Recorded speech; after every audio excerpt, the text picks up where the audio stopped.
On vous souhaite la bienvenue à ericlatour.com. Dans quelques instants, on va vous parler de ces travaux au poste de pompage Champlain mercredi prochain, où on vous demande de réduire vos rejets d'eau usée. Mais d'abord, politique municipale. On sent que la campagne est pas mal lancée, de part et d'autre. Aujourd'hui, c'est au tour de la candidate André Bouchard de s'attaquer au leadership du maire Alain Laplante.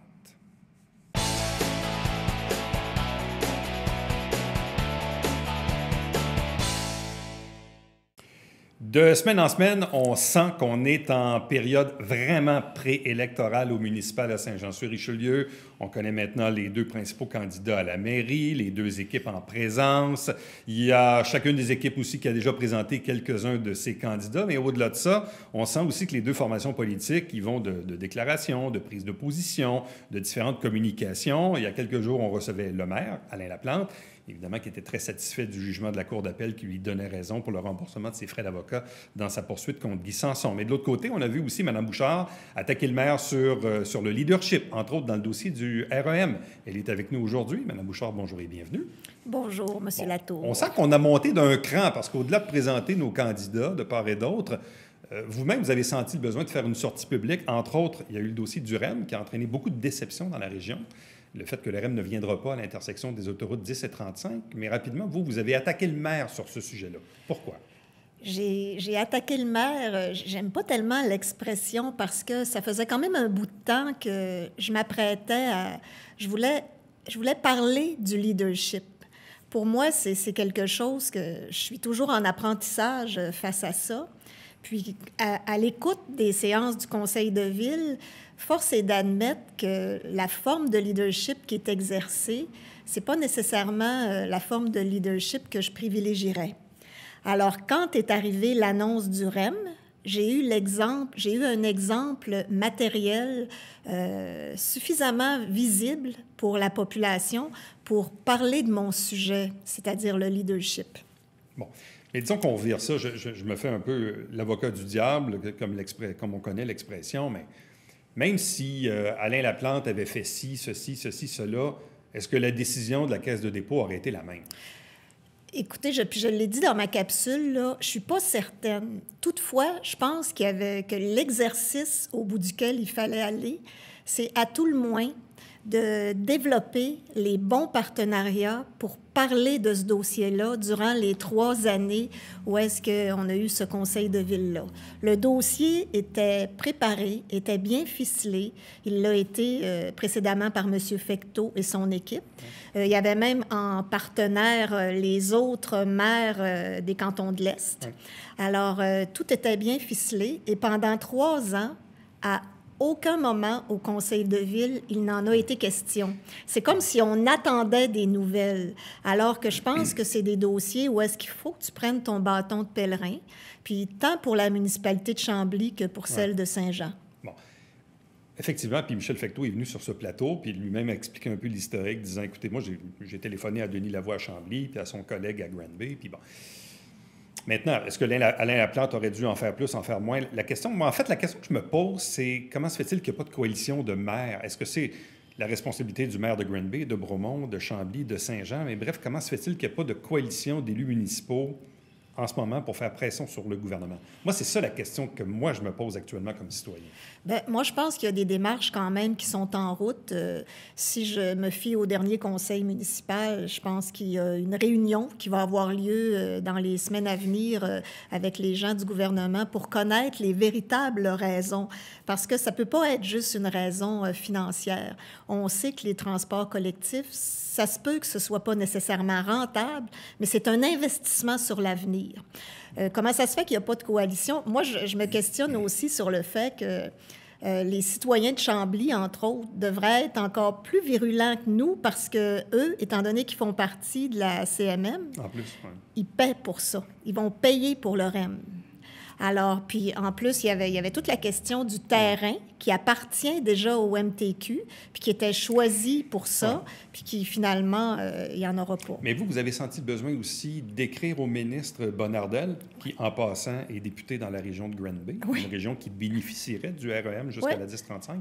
Donc, qu'est-ce que vous avez dit à François Bonnardel? Bien, ce que je lui ai dit surtout, c'est la déception de la communauté ici de Saint-Jean parce que je trouve que ça va avoir un impact sur le développement économique. Ça va avoir un impact aussi sur l'émanation des gaz à effet de serre. Et en plus, je pense que c'est dans les cartons du gouvernement d'inviter Saint-Jean à faire partie de la CMM. Alors, moi, je voulais le sensibiliser au fait que les gens de Saint-Jean, s'il n'y avait pas le REM, ça ne leur tenterait pas du tout de payer pour. OK. Il ne vous a pas répondu? Non. J'ai eu, évidemment, dès que j'ai envoyé ma lettre, j'ai eu un accusé de réception automatique, là, mais je n'ai pas eu de réponse à cet effet-là. Le ministre a été assez discret aussi jusqu'à date dans ses réactions là-dessus. Il est silencieux. Oui, très silencieux, mais en tout cas, parce que ce que j'en comprends, c'est qu'évidemment, là, on va être dans une campagne électorale municipale. Votre adversaire, Alain Laplante, va en parler. Vous allez en parler. Probablement qu'Alexandra Labie à Chambly puis ses adversaires vont en parler. Fait que, bref, visiblement, il va y avoir une pression sur le gouvernement entre ce que la Caisse de dépôt décide et ce que le gouvernement décide. Il y a quand même une marge de manœuvre entre les deux, là. Je pense que oui. Puis il y a même notre député, M. Lemieux, qui a évoqué publiquement qu'il était déçu de cette décision-là. Alors j'imagine que lui aussi, il va se mêler de... Mais je reviens au leadership du maire. Qu'est-ce qu'Alain Laplante aurait pu faire dans les dernières années dans le dossier du REM? Bien, premièrement, faire les représentations qu'il fallait et aussi se renseigner de l'état où est-ce qu'était rendu le dossier à cet effet-là. À mon avis, je pense que tu prends ton bâton de pèlerin avec, entre autres, il y a une nouvelle mairesse à Chambly depuis quelques années, là, puis s'informer. C'est comme si c'était tombé des nues, ça, il y a 2 semaines. C'est comme si tout d'un coup, ça arrivait nouveau. Il y a aussi, on a un comité de transport à Saint-Jean-sur-Richelieu. Je pense qu'il y a des membres du conseil municipal qui sont sur le comité de transport. Alors, c'était aussi de leur responsabilité, à mon avis, de se préoccuper de ce dossier-là. Dans votre sortie publique aussi sur le leadership du maire, vous avez fait allusion au fait que si vous êtes élu, vous souhaitez reconnecter, peut-être une mauvaise expression, mais disons que vous rebranchez sur les partenariats, commission scolaire, cégep, autres institutions. Est-ce que vous trouvez en ce moment que ça manque, que la Ville n'entretient pas de relations avec ses partenaires? Bien, moi, c'est ce que je trouve. J'ai pas l'impression que les liens qu'il y avait avec les partenaires, que ce soit la Défense nationale, que ce soit la MRC, ce dont on entend parler, c'est justement des mauvaises relations. Alors, oui. Puis je pense que pour développer une ville, il faut développer tous ces partenariats-là. Bon. Mais là, évidemment, on est dans une joute politique. Donc, vous avez attaqué le maire sur son leadership, puis lui, quelques jours après, il vous a attaqué sur la transparence, en disant, dans le fond, que c'est une grosse mascarade, que André Bouchard, dans le fond, c'est la chef du groupe des 9, puis que les donateurs qui sont en ligne, c'est pas clair. Qu'est-ce que vous répondez au maire par rapport à ça? Bien, moi, je trouve que c'est un raccourci démagogique parce que jusqu'à maintenant, les gens que j'ai présentés, mes équipiers, ils n'ont absolument rien à voir avec le groupe des 9, avec même l'équipe pour Saint-Jean. Puis quant aux donateurs, bien, je trouve ça quand même particulier que mon adversaire s'intéresse aux donateurs parce que jusqu'à maintenant, je pense que l'équipe André Bouchard, c'est la seule alternative à l'équipe Laplante. Et les gens qui contribuent habituellement aux campagnes électorales, bien, ce sont des gens qui sont habitués. Alors, ils ont le droit de contribuer à l'équipe qu'ils veulent bien. Et j'ai un agent officiel qui se charge de valider la légalité des contributions.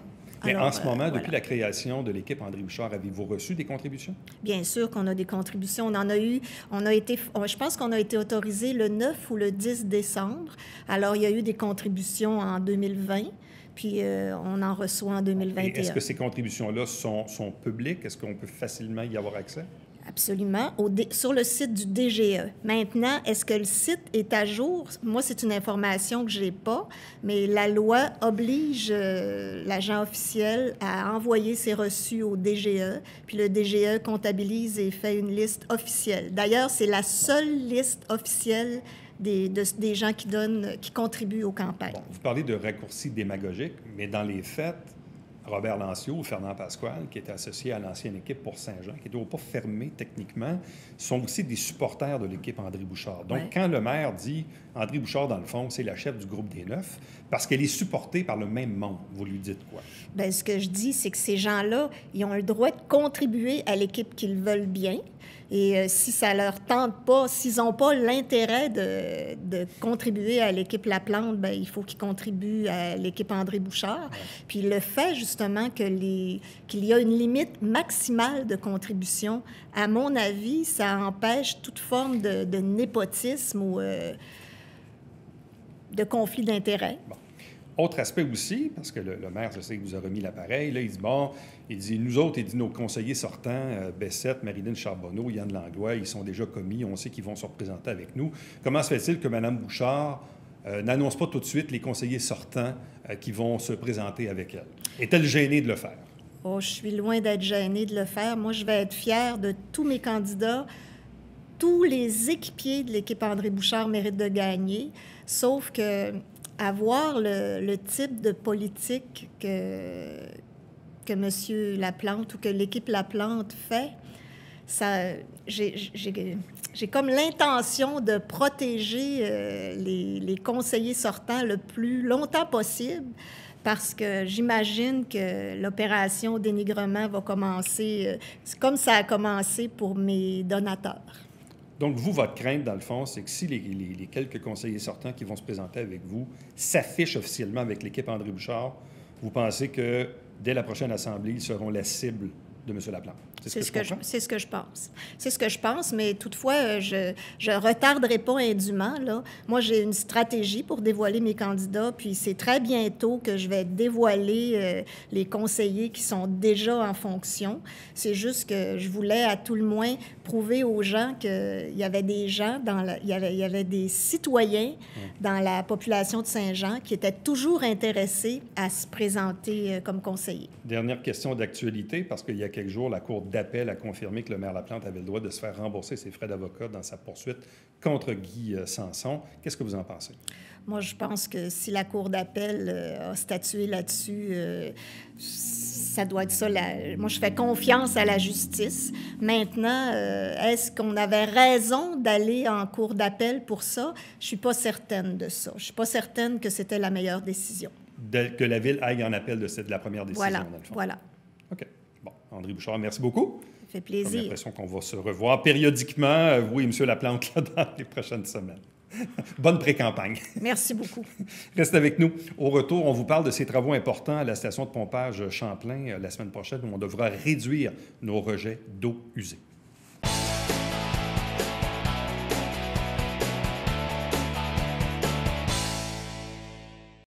Mesdames et messieurs, bonjour et bienvenue à la Justice entre nous. Mon nom est Serge.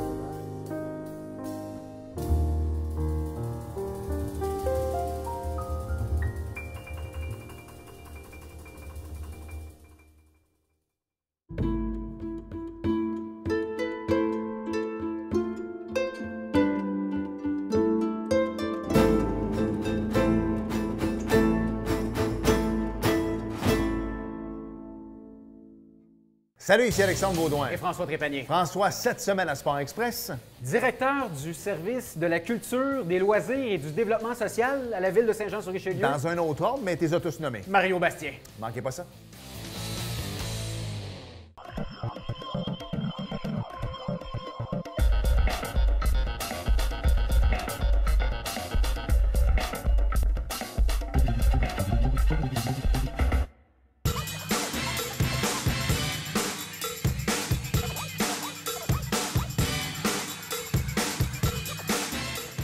Dimanche, 9h30, Télé Bingo, on vous attend.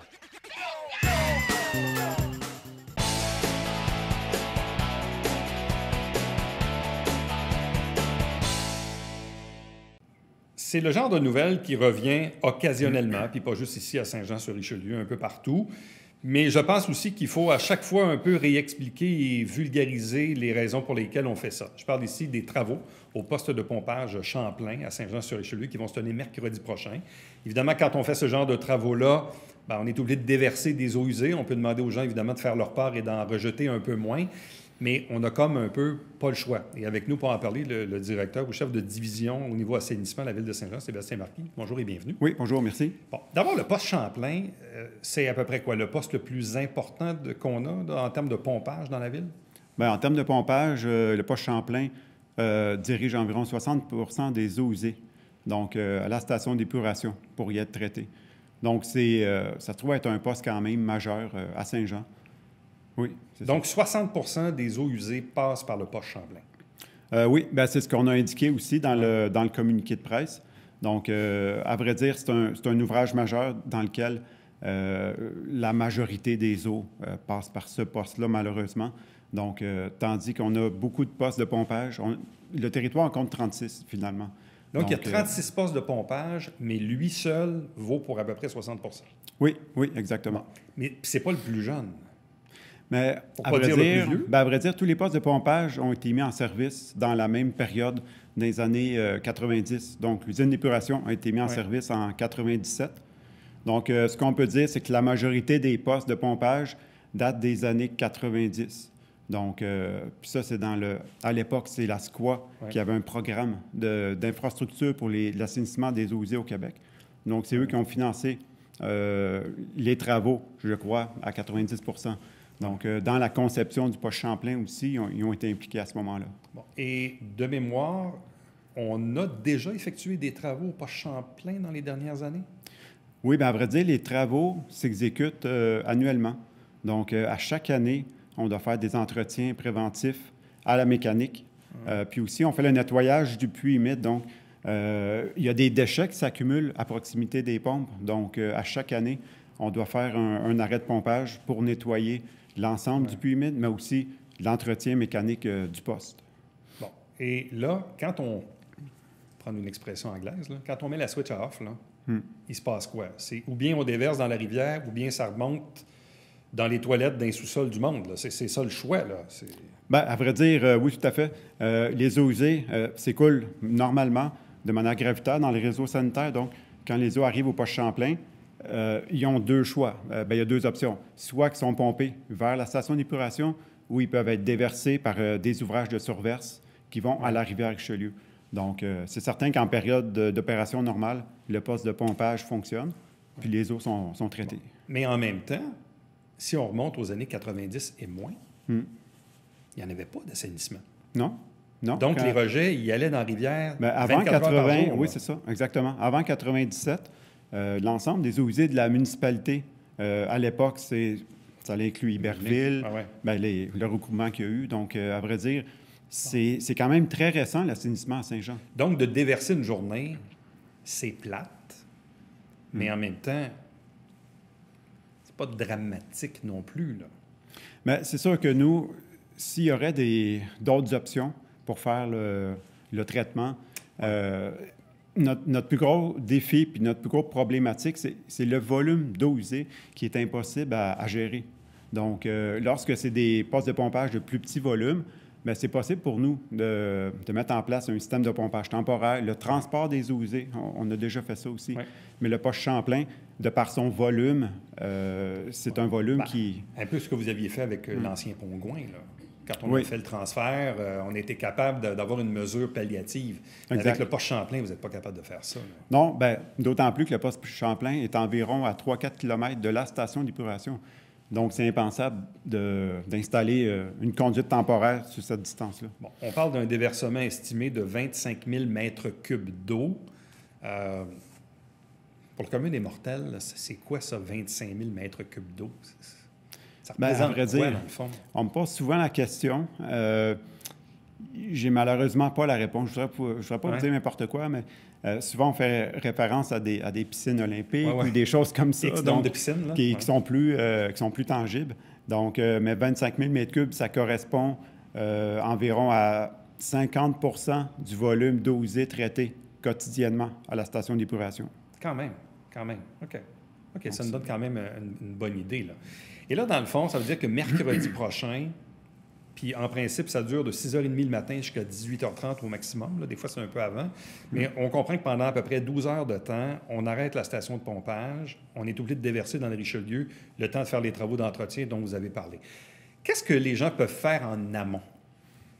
Bien, en amont, ce qui est important, à vrai dire, pour la population, ce qu'ils peuvent faire, c'est de réduire l'utilisation du lave-vaisselle, de la laveuse à linge aussi. Donc, c'est possible de ne pas faire de grands ménages, donc qui pourraient engendrer des volumes d'eau usés. Sinon, ça se limite un peu à ça au point de vue de la population. Si on parle au niveau des commerces et industries, des lettres ont été envoyées à des industries pour leur demander leur collaboration Aussi. pour réduire le volume de rejet d'eau usée durant la journée du 10 mars. Et par expérience, là, dans les dernières fois où vous avez demandé la participation du public, Oui. avez-vous quand même senti un effet? Avez-vous senti qu'il y avait moins de rejets? Bien, à vrai dire, les volumes, on n'a pas senti Les données ne nous ont pas permis de déterminer, hors de tout doute, qu'il y avait une réduction. Mais c'est certain qu'un lave-vaisselle qui n'est pas parti, bien, ça fait ça de moins qui est déversé. Le lave-vaisselle ou la laveuse à linge, ça peut attendre une journée. Bon, on comprend que le monde va prendre leur douche pareil, puis ils vont à la toilette pareil. En même temps, entre de l'eau savonneuse qui vient de la douche puis ce qui vient des toilettes, c'est pas la même chose, évidemment. Mais ça, évidemment, on est un peu pris avec ça. On n'a comme pas le choix de composer avec ça. Non, exactement. Il y a des besoins essentiels qui doivent être quand même exécutés. Donc, à vrai dire, c'est des choses qui sont incontournables à ce niveau-là. Bon. Et là, dans le fond, les travaux, je reviens aux travaux. Dans le fond, les travaux que vous allez faire, on arrête. Vous dites, on nettoie tout ça. Donc, c'est de l'entretien. On ne change pas d'équipement comme tel. Il n'y a pas de... C'est de l'entretien mécanique, des travaux de nettoyage. Puis, c'est vraiment requis de faire ces travaux-là à raison d'une fois par année. Puis, ça nous met à l'abri, ou du moins, ça nous donne l'assurance de réduire les risques de bris en période estivale ou en période chaude ou un samedi ou en pleine heure de la nuit. Donc, à vrai dire, on s'assure que les équipements sont en bonne condition jusqu'au prochain entretien annuel. Parce que ce sont des travaux et un déversement qui sont autorisés par le ministère de l'Environnement. Oui, tout à fait. Et je présume que de le faire au mois de mars, il y a une raison aussi derrière ça. Est-ce que le fait de rejeter des eaux usées au mois de mars, est-ce que ça a moins d'incidence sur la qualité de l'eau de la rivière Richelieu que si on faisait ça en plein mois de juillet? Bien, en termes de qualité de l'eau, c'est sûr qu'il y a un impact au point de vue de la température de l'eau qui est plus froide. Donc, sinon, au niveau des risques pour les contacts humains, donc en cette période-ci de l'année, évidemment, il n'y a pas d'activité récréative sur la rivière Richelieu. Donc, c'est une période qui est plus propice, qui est moins à risque pour l'environnement, mais aussi pour les contacts humains avec la rivière Richelieu. Mais, puis, je ne sais pas ailleurs au Québec, mais il n'y a personne qui est à l'abri un jour d'avoir un bris en plein mois de juillet où là, il y a quelque chose qui casse, il faut remplacer un équipement. Et là, à ce moment-là, on pourrait être, que ce soit Saint-Jean ou une autre ville au Québec, pourrait être aux prises avec des déversements pendant plusieurs jours. Là. Oui, bien, c'est un risque. Oui, bien, c'est une situation qui peut arriver. Mais ce qu'il faut savoir aussi dans les postes de pompage, normalement, on a toujours une pompe qui est en attente d'opération. Ah ouais. Donc, exemple, le poste Champlain, mais aussi dans beaucoup d'autres postes à Saint-Jean, on a 2 ou 3 pompes. Mais normalement, il y en a juste 1 ou 2 qui fonctionnent. Donc, on se trouve à avoir une redondance d'équipement qui fait en sorte qu'en cas de bris d'une pompe, au moins, on en a une deuxième qui prend la relève. Ouais. Mais si le bris est plus important à ce moment-là, ça peut faire un défaut de pompage. Et au-delà des travaux d'entretien annuels que vous faites sur les différentes pompes, dont le poste Champlain, est-ce qu'on sait, dans un avenir de 3 ans, 5 ans, 10 ans, où on aura des gros travaux à faire ou des grosses pièces d'équipement à changer éventuellement? Bien, à vrai dire, on tombe en études préliminaires pour les prochaines années. On parle de travaux à la station d'épuration, mais ça, c'est loin devant nous. Sinon, un petit peu plus près, il y a le poste Champlain qui va éventuellement faire l'objet de travaux, mais d'amélioration de la mécanique de procédé puis de la configuration du poste, de manière à réduire dans le futur les volumes d'eau usée déversés, puis aussi les périodes d'arrêt de la station. Donc, dans notre programme d'optimisation puis d'entretien de nos équipements, mais on s'organise justement pour améliorer la situation là, à chaque fois. Mine de rien, c'est ça. Moi, je me rappelle, on parle d'assainissement depuis une trentaine d'années. L'usine est en opération depuis 1997, ce qui n'est pas vieux comme tel. Puis évidemment, notre situation ici à Saint-Jean fait qu'on a beaucoup de postes de pompage parce que la ville est un peu faite sur le plat. Donc, pour acheminer les eaux usées, il faut malheureusement les pomper pour les amener à l'usine. Oui, exactement. Mais il n'est pas rare de voir que les eaux usées doivent cheminer par 2-3 postes de pompage avant d'être acheminés à la station d'épuration. Donc, c'est vrai que le terrain qui est quand même assez plat, ces gens fait en sorte qu'il y a une bonne quantité de postes de pompage. Ouais. Puis, je ne sais pas si c'est encore le cas, mais vous me corrigerez. Entre le moment où on fait aller la chasse d'eau à la maison, puis que ça se rend à l'usine, puis que ça retourne à la rivière, on parle de quoi? 2 heures? 3 heures? C'est plus long que ça. On peut parler d'une dizaine d'heures. Ah, tant que ça? Ah ouais. Dépendamment de l'endroit, où est-ce que le déversement, où est-ce que les eaux usées OK, si on a sont exemple dans d'origine. Saint-Eugène... À Saint-Eugène, c'est plus long. Ça peut prendre 2-3 heures, le temps d'arriver au poste Champlain. Ensuite, du poste Champlain à la station, on peut compter environ une trentaine de minutes. Mais le délai de traitement, le temps de traitement à la station, on parle de 2 à 3 heures. OK. Donc, lorsque la goutte d'eau elle rentre souillée, ouais. ça prend 2-3 heures. OK, c'est ça. Ça prend 2-3 pour heures retourner avant à la qu'elle se rende rivière au poste, Richelieu. mais après ça, ultimement, avant qu'elle ressorte dans la rivière, ça peut prendre au total à peu près 10 heures. Oui, environ. OK. Donc, on invite les gens à limiter leur rejet d'eau usée mercredi prochain de 6h30 le matin à 18h30, le temps d'effectuer des travaux d'entretien au poste Champlain, qui, évidemment, est un poste assez important dans l'équation. Un gros merci, puis Merci. en souhaitant que... Je sais que c'est jamais plaisant de parler d'assainissement des eaux. Vous, c'est votre travail au quotidien, mais ça prend du monde pour s'en occuper, puis pour l'expliquer aussi aux citoyens. Merci beaucoup. Merci. Restez avec nous. Au retour, le mot de la fin.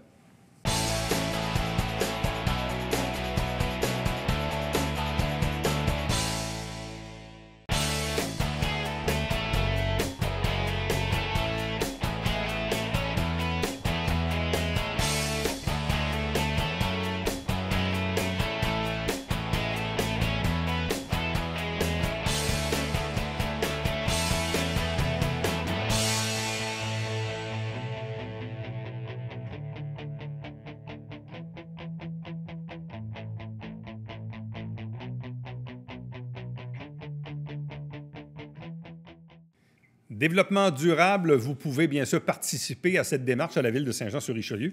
Il y a d'ailleurs en ce moment 5 ateliers virtuels où vous pouvez partager vos idées. Donc, faites-le. Vous avez encore quelques semaines pour le faire. Allez sur sjsr.ca/durable. Entre-temps, commentaires ou questions, Éric Latour en un mot à commercial tvhr9.com. À demain.